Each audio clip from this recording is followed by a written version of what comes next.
Di video kali ini kita akan membahas prediksi untuk Bitcoin dalam beberapa hari kemudian ya.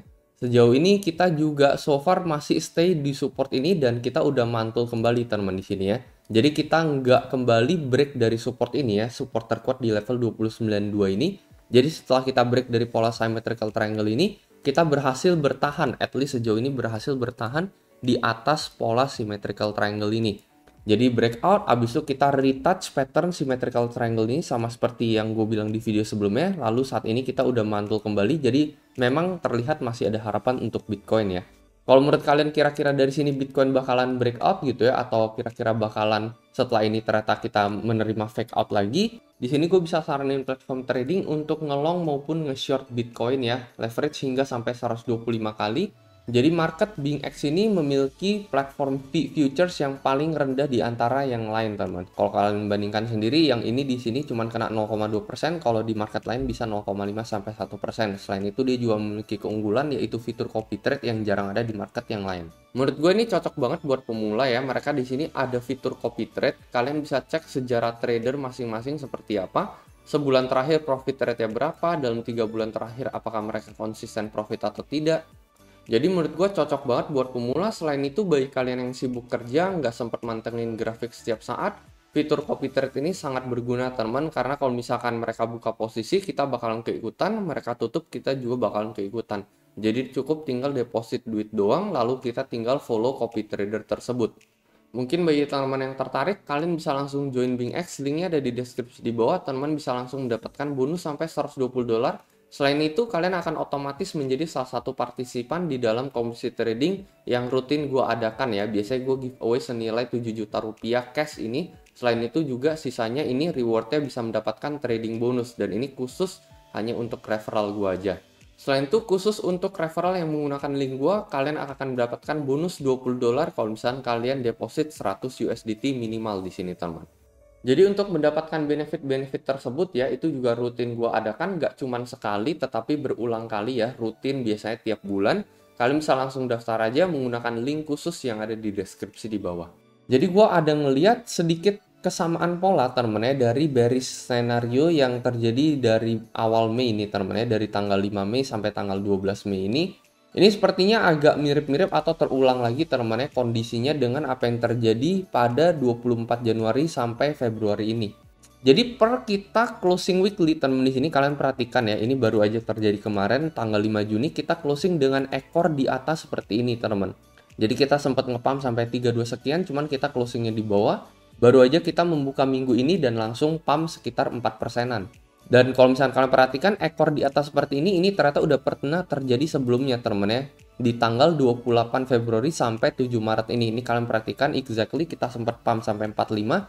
Namun kita closingnya di level 38.000. Terus di candle berikutnya kita mengalami candle merah lagi temen ya. Jadi kalau misalkan ini di tanggal 6 sampai 13 kita mengalami candle merah lagi, koreksi sampai ke level 28 sekian teman-teman atau 29 awal, mungkin di sana gue akan membuka posisi trade gue yang baru lagi di BingX di sini ya. Mungkin dengan leverage 10 sampai 20 kali nanti akan kita sesuaikan. Jadi sebenarnya nggak cuma dari weekly-nya, tetapi dari daily-nya atau dari time frame 4 jamnya ini juga agak mirip teman-teman ya. Jadi setelah penurunan yang terjadi di sini teman-teman di tanggal 24 Januari ini, kita mantul kembali di sini ya. Nah, di sini juga sama persis kita turun, kita mantul, setelah itu kita terkoreksi lagi di sini, ini juga sama terkoreksi lagi. Setelah itu ada satu pump besar lagi teman, back to the resist di sini ya. Kalau ini kita mengalami sedikit breakout. Setelah breakout ini ternyata kita gagal lagi ya, kita kena fake out lagi, kembali terkoreksi ke bawah lagi. Sama seperti yang saat ini kita alamin. Dan pump yang ini ya, yang kita alamin persis jam 7 pagi sampai 11 pagi yang baru aja kita alamin, satu volume 4 jam candle besar seperti ini.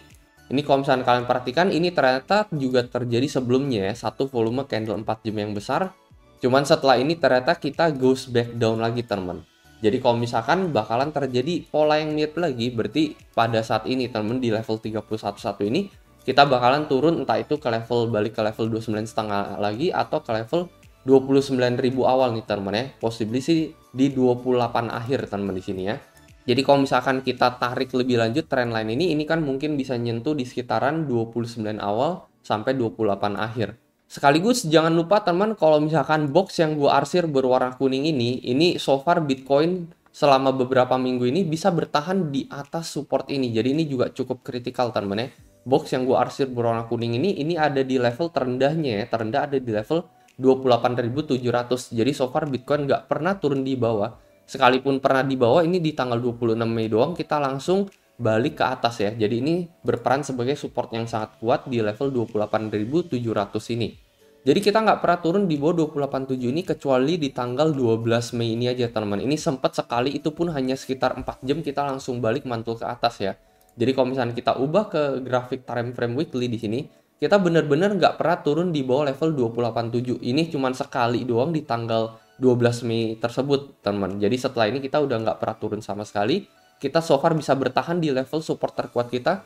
Balik dari tahun lalu terjadi berulang kali di awal tahun dan di pertengahan tahun ya, di level 287. Jadi so far kita cuma sekali doang, persis di tanggal 12 Mei doang, dan setelah itu ya kita udah nggak pernah turun lagi. Itu sebabnya kenapa support 287 ini berperan sangat amat kuat ya, karena so far udah berapa lama nih ya teman-teman ya, udah hampir sebulan kita udah nggak pernah break support di bawah level 287 ini lagi.